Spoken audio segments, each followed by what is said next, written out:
A black screen on an Acer TravelMate P4 is commonly caused by Windows startup problems. We will repair boot files, restore critical system components, and use recovery tools to fix the issue.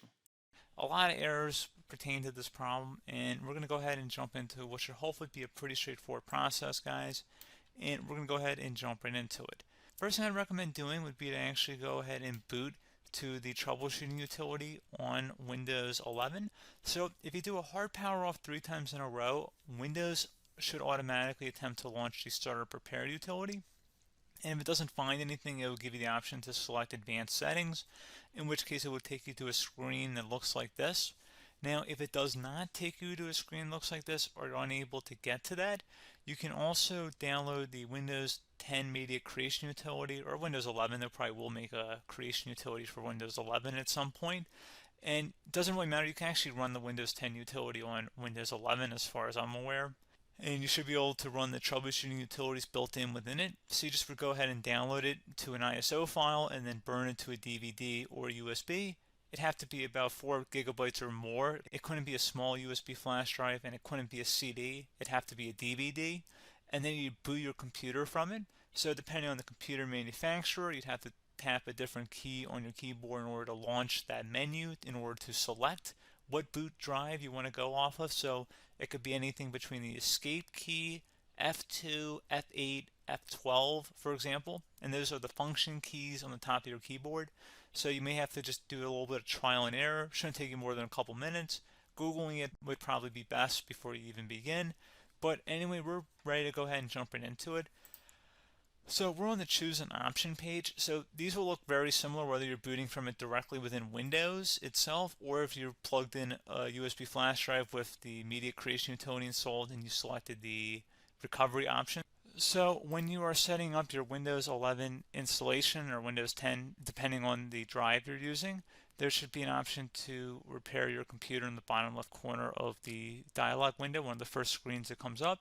You go ahead and select that, and then it would take you to a troubleshooting screen like you see here.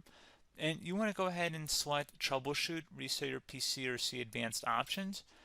And then there are going to be a whole bunch of options in here that we're going to explore in today's video.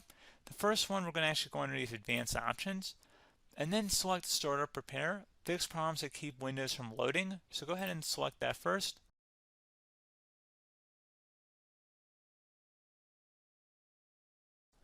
Okay, so you can see it could not repair our PC. That was our first option we could try. Something else, if we go back into advanced options here, and then select troubleshoot, we're going to go underneath advanced options again. You can go ahead and actually access safe mode by selecting startup settings. And then if you select the restart button, you have the option on the screen, select safe mode with networking, which will give you a key on the screen. It'll tell you which key to press to enter that. I believe it's the F7 key. It'll do that for you. I'm not going to go over that in today's tutorial because I don't really want to go into safe mode, but you're more than welcome to attempt that by going into here and then selecting restart.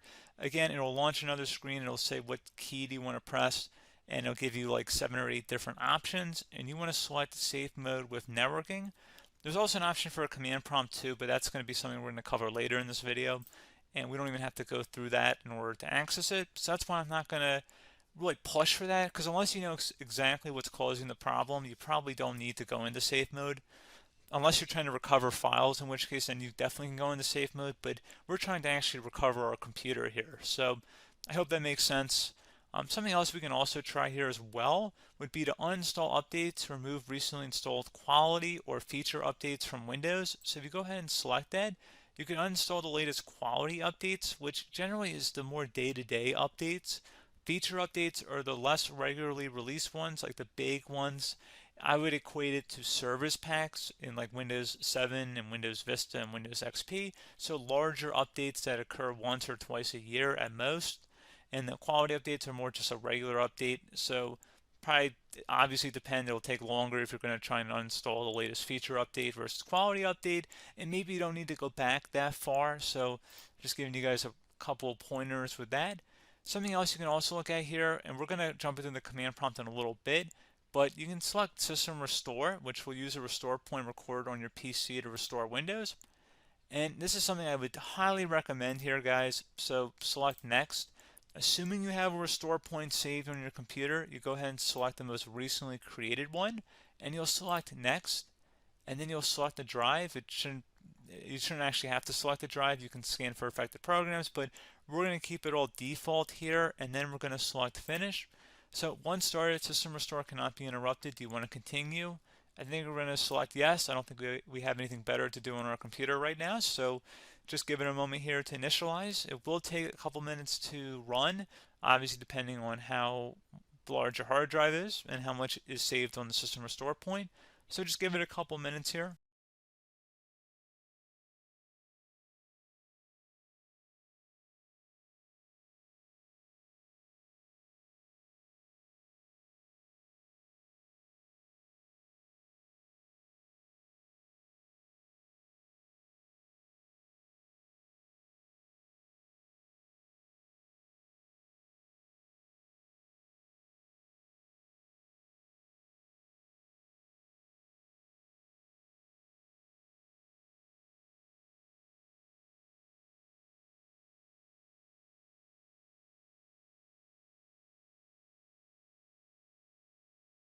System has been restored successfully.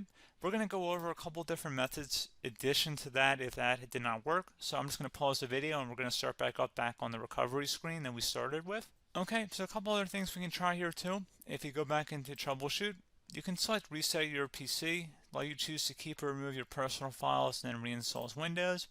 You can select to keep my files, which will remove apps and settings but keeps your personal files. You can also select remove everything, which will remove all of your personal files, apps, and settings. So this is more of a factory reset, the second option here.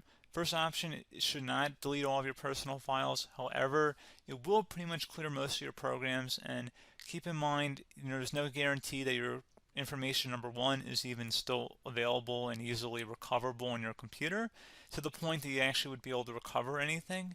And the second point is that there's always a chance that it won't actually recover and it will just do a factory reset anyway.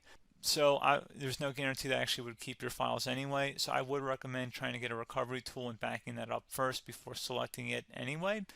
But again, those are a couple different options. And then something else you can try here if you go back to the choose an option. Another option, if you go underneath choose an option and select troubleshoot, advanced options, and now select where it says command prompt.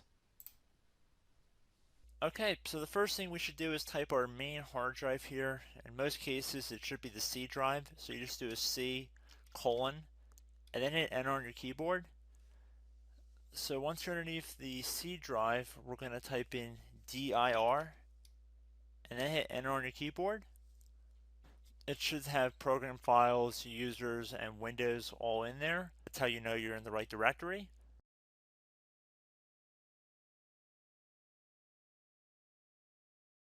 In some cases, it might be the D drive as well, so just keep that in mind.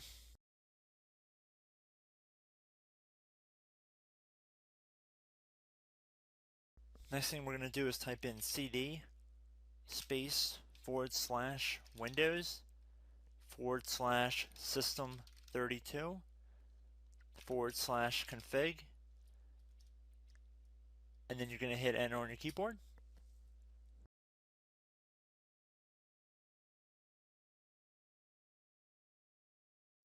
So now you're going to type md space backup.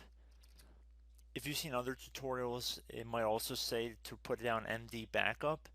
That's because the backup name is pretty common when you want to back something up. So you can name this whatever you want, doesn't have to be backup.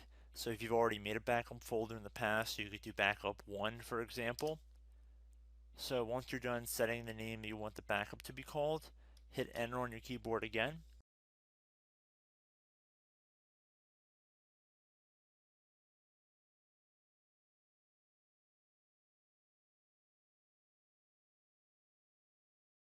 At this point you want to type copy, C-O-P-Y, space, then you want to do the star symbol above the 8 key, then do a period or a dot, whatever you want to call it, then another star sign, and then another space, and then type backup, and then hit enter on your keyboard.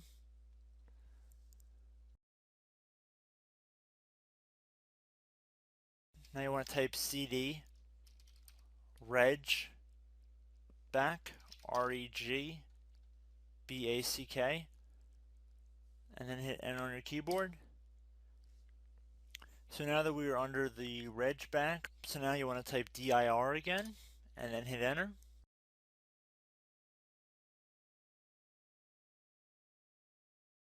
So now at this point we're going to type copy again. So copy, space, $, dot, another $, space, and then 2 dots. So we're going to type copy, space, $, dot, sign, $, dot, dot, and then hit enter on your keyboard again. So for overwrite, you want to overwrite all. So type A on your keyboard, so capital A, and then hit enter on your keyboard.